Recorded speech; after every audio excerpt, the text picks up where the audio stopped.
Alabado sea Dios. Quisiera que busquen conmigo en su Biblia, en el libro de Mateo 28, capítulo 5. Mateo 28, versículo 5 en esta mañana.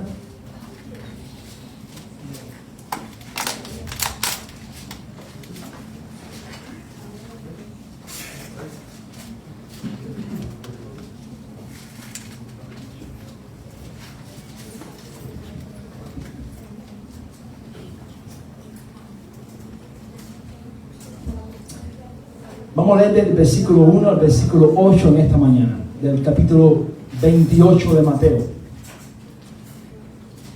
Dice su palabra: pasado el sábado, al amanecer del primer día de la semana. ¿Cuál es el primer día de la semana? Es el domingo, ¿verdad? No es el lunes, es el domingo, el primer día de la semana. Fueron María Magdalena y la otra María a ver el sepulcro. De pronto hubo un gran terremoto, porque un ángel del Señor descendió del cielo y acercándose removió la piedra y se sentó sobre ella. Su aspecto era como un relámpago y su vestido blanco como la nieve. De miedo de él, los guardas temblaron y se quedaron como muertos. Pero el ángel dijo a las mujeres: no temáis vosotras, porque yo sé que buscáis a Jesús, el que fue crucificado. No está aquí. Diga conmigo: no está aquí, pues ha resucitado.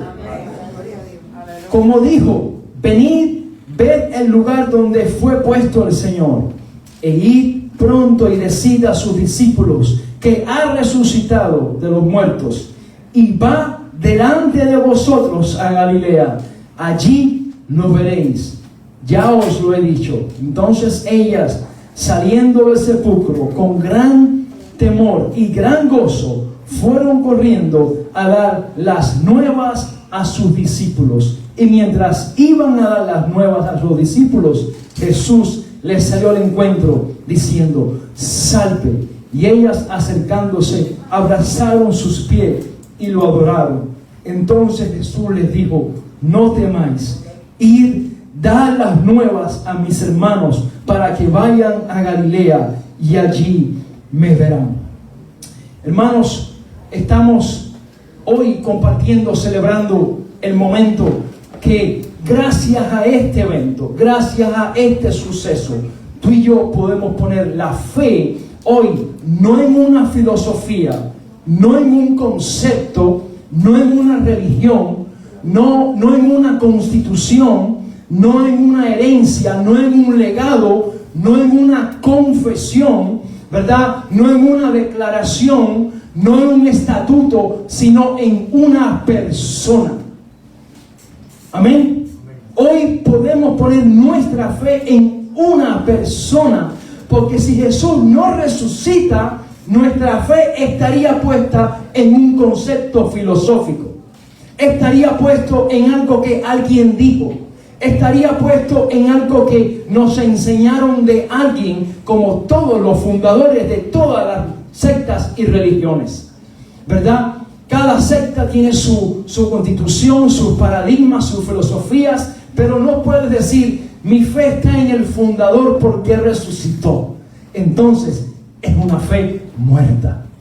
Pero si nuestro Jesús resucitó, eso cambia todas las cosas. Ahora, el punto está, y mi preocupación mientras meditaba en la resurrección en esta semana, los 11 discípulos, voy a hablar de 11 porque saben que el 12 ya estaba predestinado, él se sabía que iba a traicionar, pero los 11 discípulos estuvieron con él 3 años, cenando, compartiendo, caminando, pasando hambre, buscando lugar para pasar la noche. Y todas las veces que Jesús le dijo: yo tengo que morir, pero al tercer día voy a levantar, este templo se va a levantar, este templo no se queda derribado. ¿Cuántos han visto casas que se han quedado medio hechas? Yo recuerdo donde yo vivía, ¿verdad? Tantas casas que yo pasaba y estaban a mitad, o estaban por abajo de la mitad, o estaban con la zapata nada más, y después crecía toda esa hierba, ¿verdad? Y más nunca la casa se construyó. ¿verdad? Un lugar con miseria, un lugar en condiciones precarias. Yo decía, esto nunca se terminó, ¿verdad? Pero nuestro Señor terminó su obra. El viernes de crucifixión, Él dijo, consumado es, terminado es, acabado es, perfeccionado es, completado es. Lo dijo. Y tú dirás, pero bueno, falta la resurrección. No, es que Dios mismo garantizaría la resurrección. Él estaba anticipándose a que ya sería consumado, a que ya Él iba a resucitar. Hermanos, la resurrección es crucial para nuestra fe.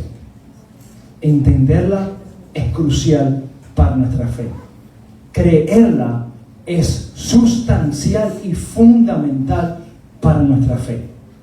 Y quiero que vayan conmigo a 1 Corintios, capítulo 13 en esta mañana. Capítulo 12. Dice su palabra. 1 Corintios 15, del 12 al 28. Vamos a leerlos todos, un poco largo, pero les pido que vayan conmigo ahí, que me sigan la lectura. Dice, pero si se predica de Cristo, que resucitó de los muertos, ¿cómo dicen algunos entre ustedes que no hay resurrección de muertos? Porque si no hay resurrección de muertos, tampoco Cristo resucitó. Y si Cristo no resucitó, vana es entonces nuestra predicación, vana es también nuestra fe. Y somos hallados falsos testigos de Dios, porque hemos testificado de Dios que Él resucitó a Cristo. ¿Quién resucitó a Cristo? Dios, ¿verdad? Al cual, dice, al cual no resucitó, si en verdad los muertos no resucitan. Porque si los muertos no resucitan, tampoco Cristo resucitó. Y si Cristo no resucitó, vuestra fe es vana, aún estáis en vuestros pecados. Entonces también los que durmieron en Cristo perecieron. Si en esta vida solamente esperamos en Cristo, somos los más dignos de conmiseración de todos los hombres. Mas ahora, Cristo ha resucitado de los muertos. Primicia de los que durmieron es hecho, porque por cuanto la muerte entró por un hombre, también por un hombre la resurrección de los muertos. Porque así como en Adán todos mueren, también en Cristo todos serán, digan conmigo, vivificados. Pero cada uno en su debido orden. Cristo las primicias, luego los que son de Cristo en su venida, luego el fin, cuando entregue el reino al Dios y Padre, cuando haya suprimido todo dominio, toda autoridad y potencia, porque preciso es que Él reine hasta que haya puesto a todos sus enemigos debajo de sus pies. Y el postrer enemigo que será destruido es la muerte, porque todas las cosas las sujetó debajo de sus pies. Y cuando dice que todas las cosas han sido sujetadas a Él, claramente se sitúa a aquel que sujetó a Él todas las cosas. Pero luego que todas las cosas le estén sujetas, entonces también el Hijo mismo se sujetará al que le sujetó a Él todas las cosas, para que Dios sea todo en todos. Qué texto, qué frase, qué redacción teológica y profética y apocalíptica tan bendecida. Saber que Dios está concentrando todo ahora ¿en quién? Bajo el Hijo. Para que cuando todo esté sujeto bajo el Hijo, aún la muerte, ¿verdad? Entonces el Hijo traer todas las cosas ante quién? Ante Dios, y decir, aquí están. Y entonces dice que el mismo Hijo se sujetará al Padre para que Dios sea en todos y en todo. Qué maravilla saber de que nuestro Dios tiene un propósito, un plan, y lo está llevando a cabo. Dios está llevando a cabo su proyecto. Lo que sabes Mi preocupación cuando leía en estos días era los discípulos que les habían dicho, guárdense, prepárense para que cuando yo venga, para que cuando yo muera, ese día llegará. Pero cuando Jesús murió, hermanos, muchos sabemos la historia, muchos regresaron a sus quehaceres diarios. Pedro, ¿a dónde regresó? A pescar. Tomás estaba incrédulo. Todos habían regresado a sus quehaceres. Se habían olvidado de lo que Jesús les había dicho. Mi pregunta en esta mañana, ellos estuvieron 3 años con Él, viviendo con Él, comiendo con Él, respirando con Él, ¿verdad? Y cuando Él fue crucificado se les olvidó. ¿Qué queda para nosotros que estamos caminando por la fe? Si ellos que le vieron fueron tan fáciles para olvidarse de todo y regresar a donde Dios les dijo, salgan de ahí, ¿qué nos toca a nosotros en estos tiempos que tenemos tantas distracciones, tenemos tantas redes sociales, tenemos tantas vías de comunicación con familias, con amigos, con primos, con todos, y tenemos tantas cosas que hacer en este país tan ocupado? Es necesario recordar. Tenemos un amigo, la iglesia lo conoce, el pastor Héctor Rafael, que está de misionero en Uganda, está plantando una iglesia en Uganda. Este hermano llevamos sirviendo 20 años desde que estábamos en Cuba, sirviendo, era parte de mi equipo allá de plantadores. Y Héctor tiene hoy en día 51 años. Soltero, nunca se casó. Hace 3 meses comenzó a noviar con una joven de Uganda. Ella es natural de Uganda. Y yo le pregunté, Héctor, ¿y cuál es la dote? Porque en África, cuando hay una relación, el hombre debe pagar una dote a los padres o los tutores de esta joven para lograr casarse con ella. Eso aún se conserva en el mundo oriental. Héctor me decía, oren por mí porque son 300,000 pesos ugandeses. Yo traducen eso en dólares americanos porque no creo. Son $2,000 que está orando para lograrlos reunir y poderse llevar a la joven. Le dije, bueno, ¿y quién es el papá? Dice, no, ella es huérfana de padre y madre, pero tiene un hermano mayor y una tía que son los responsables de ella. Ellos van a cobrar la dote. Así que Héctor está orando porque después de 50 años Dios se la podía haber dado free en Cuba, pero no, ahora tiene que pagar un precio en Uganda por ella. Es una broma. Hermanos, y es algo interesante el saber de que en la cultura oriental aún se conservan costumbres que se conservan en el tiempo bíblico también. Lo que pasa es que tú y yo estamos en el mundo occidental, donde la cultura se ha corrompido.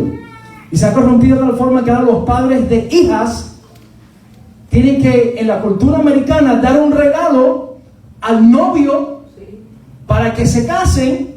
Entonces ahora nos hemos corrompido tanto que los padres de hijas aquí hay que orar al Señor, ¿verdad? O ese día decir, no, yo no soy americano, yo soy cubano, esto aquí es diferente hoy, para menos desviar ese pago. Pero fíjese cómo antes todo era así como el modelo oriental. En el mundo occidental hemos tomado otra ruta, ¿verdad? El liberalismo, ¿verdad? El feminismo, ¿verdad? La libertad de pensamiento, la libertad de valores, las nuevas ideologías son más robustas y sólidas en la cultura occidental. Y hoy lo vemos en todas partes, no hace falta citar ejemplos sobre eso. Pero sea en la cultura oriental, o sea en la cultura occidental, Jesús es el Señor. Y toda persona que se sujete ante su majestad y que se someta a Él y ponga su fe en Él o ella son nuevas criaturas. Y si son nuevas criaturas, Dios hace en ellos algo nuevo. Amén. 2 Corintios 5:17, ¿qué dice? De modo que si alguno que dice está en Cristo, ¿qué cosa dice? Nueva criatura es. Las cosas viejas pasaron, todas son hechas nuevas. Alabado sea Dios. Amén. Amén. Todas son hechas nuevas. Hermanos, Dios es un Dios de vida. Y en la Biblia tenemos muchos ejemplos con el número 40. Pero se nos olvida que también hay ejemplos con el número 41. Quisiera que sigan estas imágenes que tengo en la pantalla. En la Biblia llovió durante 40 días y 40 noches. Llegó el día 41 y dejó de llover. Moisés cometió un asesinato y se escondió en el desierto durante 40 años. Llegó el año 41 y Dios lo llamó para ayudar a rescatar a Israel. Moisés subió al monte durante 40 días. El día 41 recibió los 10 mandamientos. Los israelitas vagaron por el desierto durante 40 años. El año 41 entraron a la tierra prometida. Goliat se burló de Israel durante 40 días. Llegó el día 41 y David lo mató. Jonás predicó un mensaje de arrepentimiento en Nínive durante 40 días. El día 41, Dios detuvo su plan para destruirlos. Jesús ayunó y fue tentado durante 40 días. El día 41, el diablo huyó. Después de su resurrección, Jesús se apareció a sus discípulos durante 40 días. El día 41 ascendió al cielo y descendió el Espíritu Santo. Todo esto para decir: no renuncies, la lluvia parará, el gigante caerá y entrarás en la tierra prometida. No te rindas en los 40, el día 41 viene. ¿Cuántos dicen amén? Alabado sea, den un fuerte aplauso al Rey de Reyes. Él viene pronto. Alabado sea Dios. Y este día que estamos pasando, desde que Jesús ascendió, es el último día, es la última hora. Han pasado 2020 años. Y muchos, como dice en Primera de Pedro, muchos tienen su venida, ¿por qué? Por tardanza. Muchos han dicho: en el 2000 venía. ¿Cuántas películas uno no ha visto en el 2020? Todas han pasado ya, ¿verdad? Ahora están creando ya 2080. Claro, hay que ampliar más el diapasón del tiempo.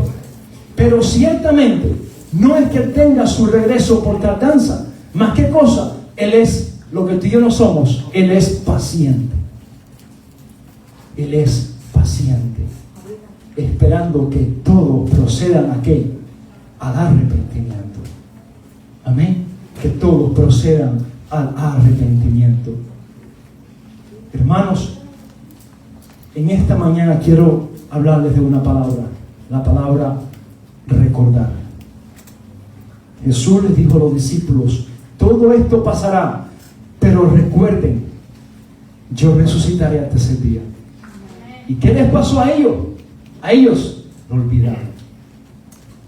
¿Qué nos pasa cuando tú y yo estamos en pruebas o en tentaciones?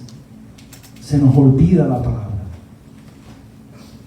Lucas 9:44, no lo busquen ahora, dice: escúchenme y recuerden lo que digo. El Hijo del Hombre será traicionado y entregado en manos de sus hijos. Eso se les olvidó. ¿Cierto o no? Lucas 9, apenas al principio: escúchenme y recuerden lo que digo. Escúchenme y recuerden esto: el Hijo del Hombre será traicionado y entregado en manos de sus enemigos. Hermanos, Jesús, estando en el momento de la crucifixión, el momento por la vía, lo que llaman por la vía dolorosa, los 11 discípulos, su equipo de trabajo, los 11 que eran parte del equipo nacional, los 11 que eran parte de los escogidos, los elegidos, estaban a millas. Ninguno estaba a pulgadas de él. Quizás uno estaba a pulgadas, y cuando le dijeron: hey, este no es el que andaba con Jesús, él dijo: no lo conozco. Y sabemos que es Pedro. Y después se aisló a millas de Jesús. Lucas 10:3 dice: ahora vayan y recuerden que los envío como ovejas en medio de lobos. Juan 14:26, pero el Consolador, el Espíritu Santo, a quien el Padre enviará en mi nombre, Él os enseñará todas las cosas y os recordará todo lo que os he dicho. Juan 2:22. Pero por eso, cuando resucitó de los muertos, sus discípulos se acordaron de que había dicho esto y creyeron en la Escritura, en la palabra que Jesús había hablado. Este es el verso que quiero fijarme en esta mañana.